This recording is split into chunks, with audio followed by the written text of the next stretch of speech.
Philadelphia, formerly the soul of the American spirit, has lately turned into a town of drifting ghosts.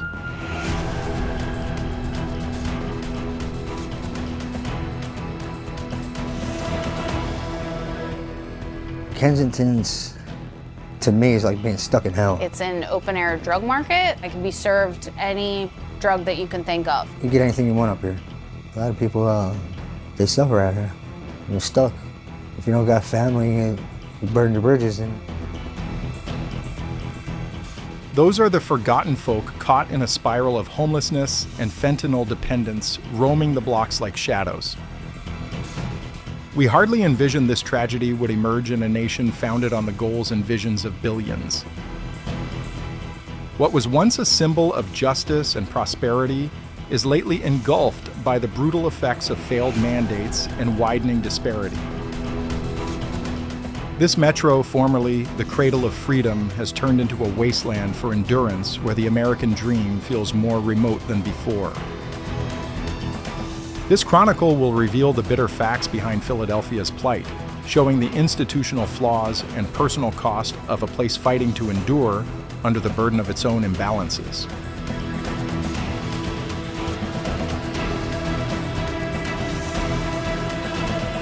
The harsh truth of homelessness in Philadelphia, a metro in crisis. Philadelphia serves as the primary example for the homelessness chaos impacting America significantly right now. Imagine this: the town's displaced residents reached 5,191 in the 2024 point-in-time tally, rising 10% from the prior period, with outdoor dwellers surging 38% to 976 individuals facing the pavement. That is multitudes surviving beneath overpasses and within green spaces, forced there by leases that swallow up earnings and work that fails to stay ahead. It was on 6-month leases. They jacked it up so high I couldn't pay it anymore. I said goodbye. Kensington, that rugged former factory zone, currently seems like a vision from a nightmare. Shelters packed beneath the thundering L rails, and humans gathered features aged from evenings left to the weather. Politicians are pushing a punitive response that will only make homelessness worse. We need to get these people off the streets so they can start healing after years of trauma of living outside. The Bureau of Homeless Aid reports over 14,000 distinct individuals used crisis housing in fiscal 2023, but that's barely anything. Many more disappear into derelict buildings or settle down near the Schuylkill River, hidden away but still in the struggle. Permanent dwellers and even households displaced by Fishtown's renewal stay on guard youth, avoiding the parks adjacent to settlements.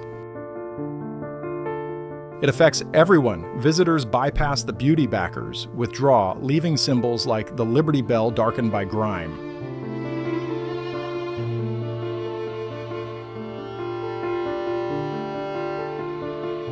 How would you react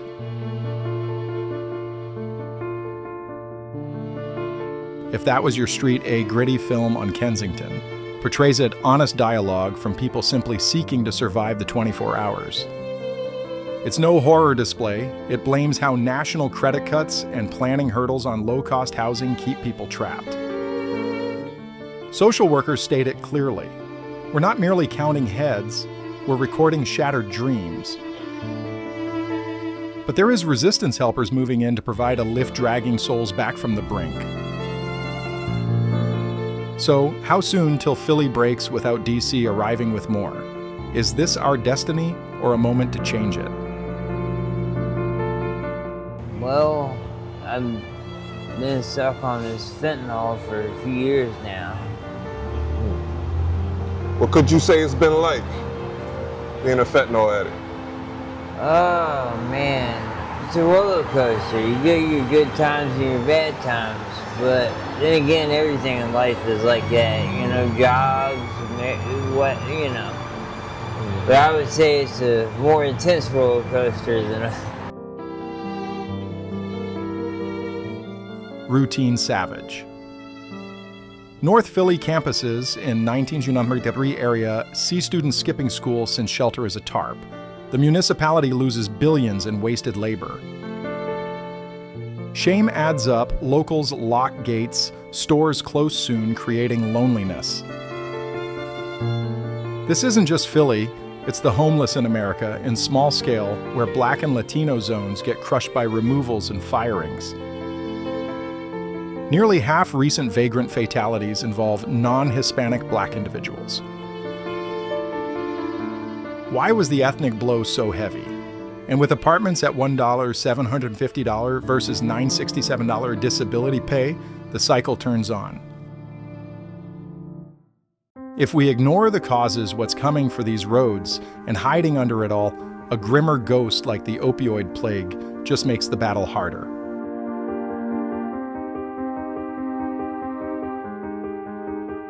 The opioid maelstorm, a fatal descent consuming people. Within Philadelphia, the narcotic emergency has transformed into something much more ruinous, the fentanyl whirlpool. Fentanyl, an artificial narcotic 50 through 100 times more potent than morphine, has seized the sidewalks, shifting what was formerly a heroin outbreak into a total disaster. During 2023, fentanyl was present in 80% of the metro's substance-linked fatalities. What is still more shocking is how it is frequently blended with different substances like coke or perhaps uppers. Countrywide fentanyl took almost 75,000 souls in 2023, but specifically in Philadelphia, it feels intimate. Above 1,400 poisonings were documented in 2022 by itself, with Black neighbors experiencing a major surge in deaths.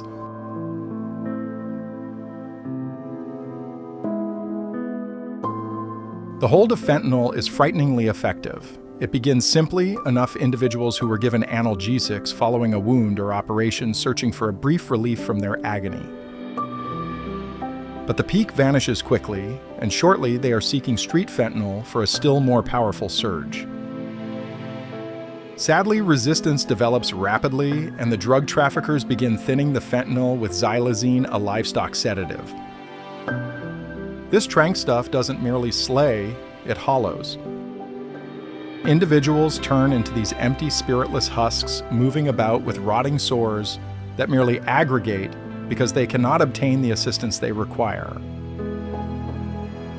It is not merely a scary film, it is a tragedy occurring every morning in Kensington.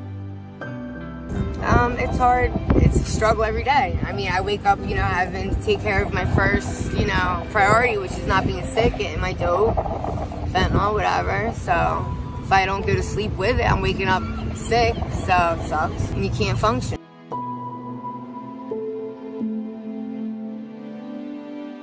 What is uglier is that fentanyl is omnipresent now. It is in fake medications that appear like Xanax or OxyContin, and even occasional consumers who do not understand what they are ingesting are becoming trapped in this fatal snare. The permanent influence on households is disastrous. Dependency removes employment, resulting in removals and the homeless in America. In Philadelphia, nearly 1/4 of the displaced community is battling with chemical use illness, and narcotics are the primary offender. The secondary impacts are universal offspring of users end up in state care while the medical network struggles to stay abreast of the emergency. So, why is fentanyl so rooted in Philadelphia? Some of the logic resides in past. The narcotic plague started here in the 90s when drug corporations saturated the industry with OxyContin. That dependency built the foundation for this horror, and currently fentanyl is seizing control. Although poisoning fatalities are marginally lower in 2025, the victors are left with lasting medical problems, penury, and a psychological wellness network that cannot stay current. And as the World Trade Network persists to stoke this flame, we must inquire, why are we permitting this occurrence in a nation so wealthy in assets? Why is this avoidable scourge permitted to ruin souls in our towns? Who slips into the void, the most at risk in Philadelphia's turmoil? Within Philadelphia, specific cohorts are notably defenseless during the continuing emergency of displacement and fentanyl dependency. Amongst the worst impacted are those battling with habituation, notably fentanyl consumers. Plenty of these people, frequently in their 20s and 30s, forfeit everything: employment, residences, and their self-respect once their dependency veers out of command. Beginning with lawful orders for discomfort, often following physically taxing labor, they ultimately resort to illicit narcotics when supplies run dry. This pattern is especially alarming in districts like Kensington, where fentanyl consumption is pervasive. Females are uniquely in danger, making up 40% of the metro's displaced residents. Many are physically abused in return for narcotics, which subjects them to greater frequencies of unmanaged infections and shock. Senior citizens, especially those on set revenues like Social Security, additionally encounter major obstacles. With the expense of existence climbing and pay flat, elders often find themselves lacking funds for shelter. Many unwittingly slip into the fentanyl snare via mandated ache medicines, further alienating them from aid webs. The total of displaced elders is projected to triple by 2030, and Philadelphia is not shielded from this expanding problem.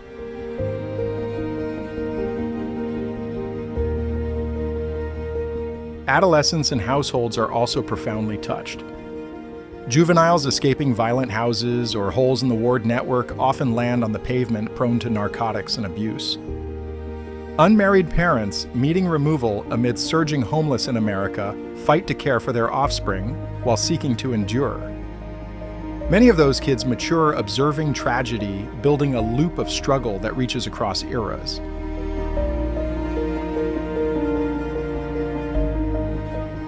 Racial and tribal groups are unequally affected, specifically Black and Latino neighborhoods residing in traditionally neglected zones. These groups encounter greater removal tallies, lack of work, and psychological wellness trials, which intensify their weaknesses. In 2023, 38% of indigent fatalities included non-Hispanic Black people, despite them comprising merely 13% of the residents. Refugees and LGBTQ+ kids contribute to the difficulty, as refuge hunters often encounter lengthy pauses for labor papers, and gay youth are more prone to meet kinship denial, resulting in higher tallies of displacement.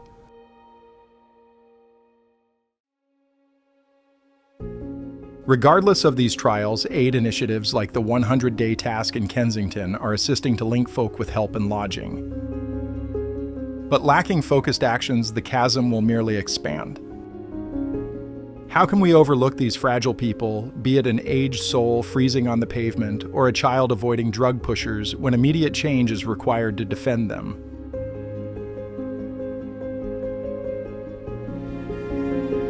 Fundamental origins: why Philadelphia stays stuck in this morass. Philadelphia's persistent emergency of displacement and fentanyl dependency is profoundly anchored in a blend of institutional problems and chronic disregard. At the center of this trouble is the municipality's property industry, which has been molded by decades of low funding in low-cost lodging. As leases persist to climb, with average costs for a single-room flat reaching $1,800 in 2025, many laboring households find themselves on the edge of removal. This is not merely a regional matter, it is a countrywide dilemma. Based on the National Low-Income Housing Coalition, 0 states in the U.S. provide a full-time base pay employee sufficient revenue to manage a humble 2-bedroom lease. In districts like Kensington, the enduring impacts of redlining from the middle 20th era have left zones trapped in penury, further uprooting inhabitants. The narcotic emergency has additionally played a primary part in the town's hardships. It started in the 1990s when drug firms like Purdue Pharma fiercely promoted OxyContin, sparking broad dependency. By the 2010s, as mandates were restricted, many consumers sought heroin only for Mexican syndicates to bring fentanyl, a still more strong and lucrative artificial substance. Philadelphia turned into a primary supply center, and the town's dwellers are currently deeply caught in the hold of fentanyl. Notwithstanding attempts by the U.S. Customs to regulate the movement of fentanyl ingredients, the substance persists to drench the metro.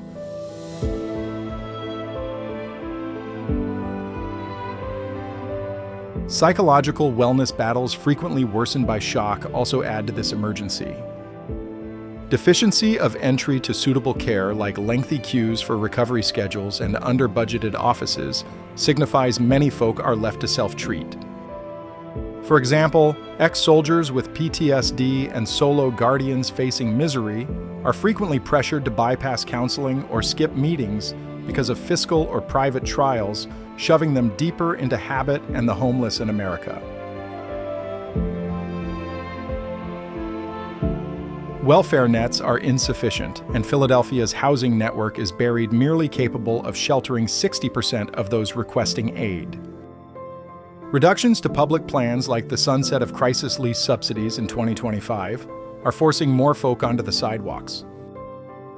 Ecological elements like lead toxicity in aged residences further intensify dependency and recklessness, particularly in Black neighborhoods in North Philly. Furthermore, the volatility of the freelance market leaves many lacking insurance or medical leave, shifting small health matters into disasters.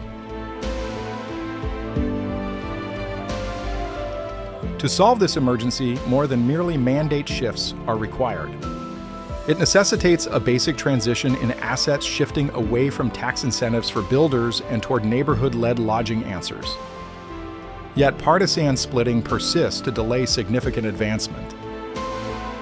In Philadelphia, as in multiple towns, consciousness alone is not sufficient. Genuine transformation demands prompt, courageous movement.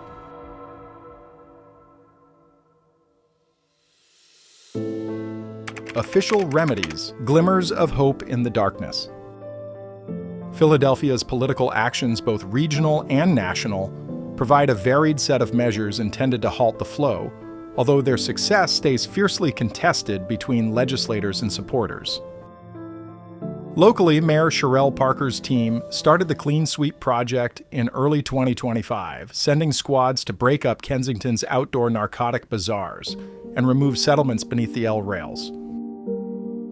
This bold strategy, including law enforcement raids and trash teams, has moved above 500 people to short-term housing, offering instant safety from road dangers.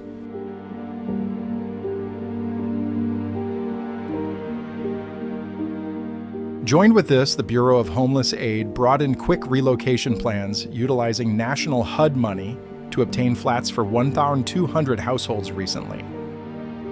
Risk mitigation serves a central function. Also, roving clinics hand out naloxone, stopping over 2,000 poisonings in 2024, and fentanyl check ribbons, while needle swaps stop HIV surges among users. These programs, rooted in communal wellness instead of penalty match research-backed structures that value therapy above jail time.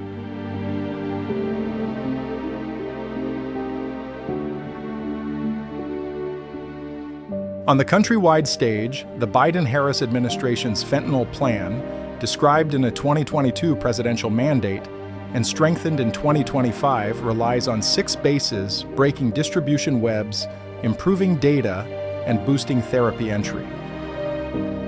The DEA's Operation Last Mile focused on syndicate trafficking paths, taking 27,000 pounds of fentanyl components from Mexico in 2024, a 30% rise from previous periods.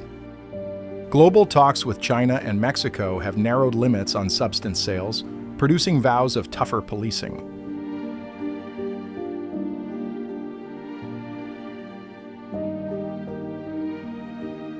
Internally, the Support Act distributes $1.5 billion yearly for narcotic awards financing Philadelphia's methadone centers and mentor healing plans.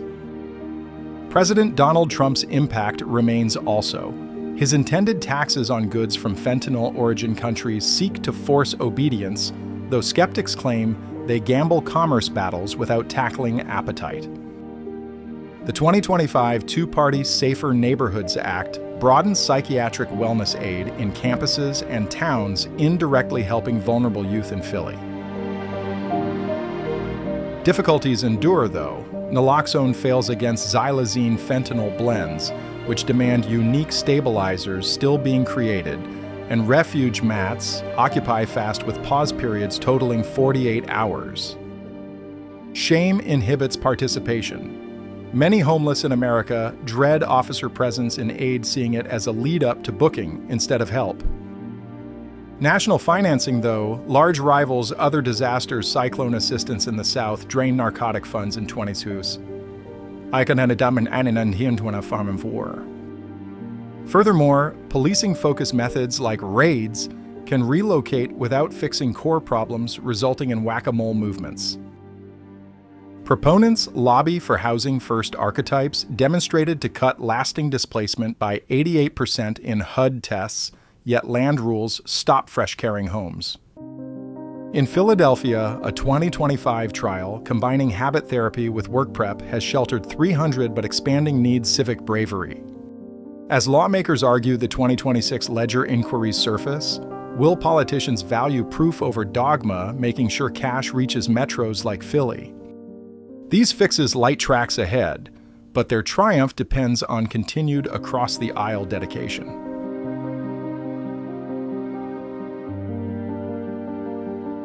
Personal Viewpoint, designing a way forward for Philadelphia.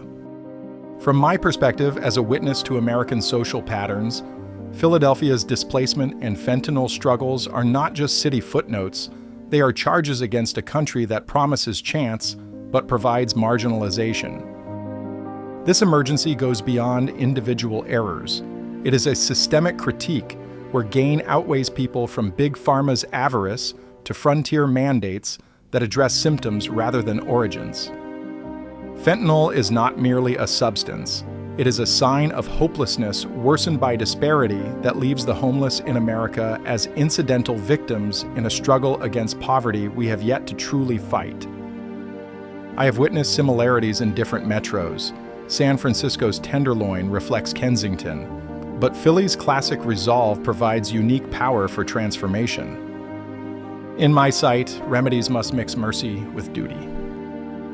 Learning remains crucial.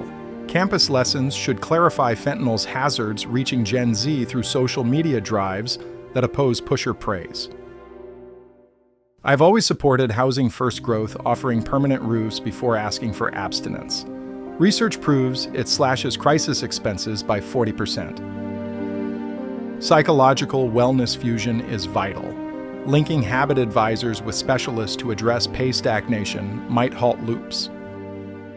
Globally, braver statecraft penalties on component sellers alongside growth help to Mexico could block the current without distancing partners. Internally removing shame from dependency through famous people telling healing paths could foster aid-seeking building town support. Closing the path forward stays formidable but possible.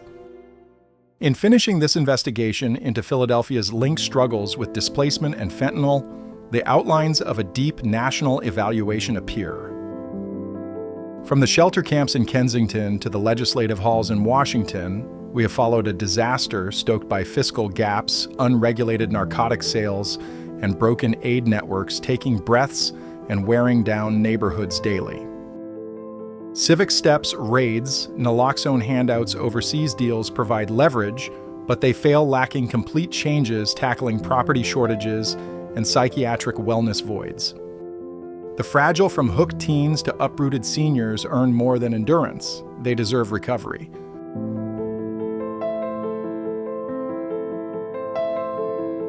Finally, surpassing this requires shared determination.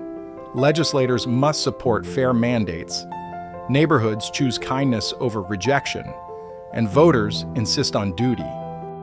Philadelphia, birthplace of autonomy, can guide by lead, changing hopelessness into pride.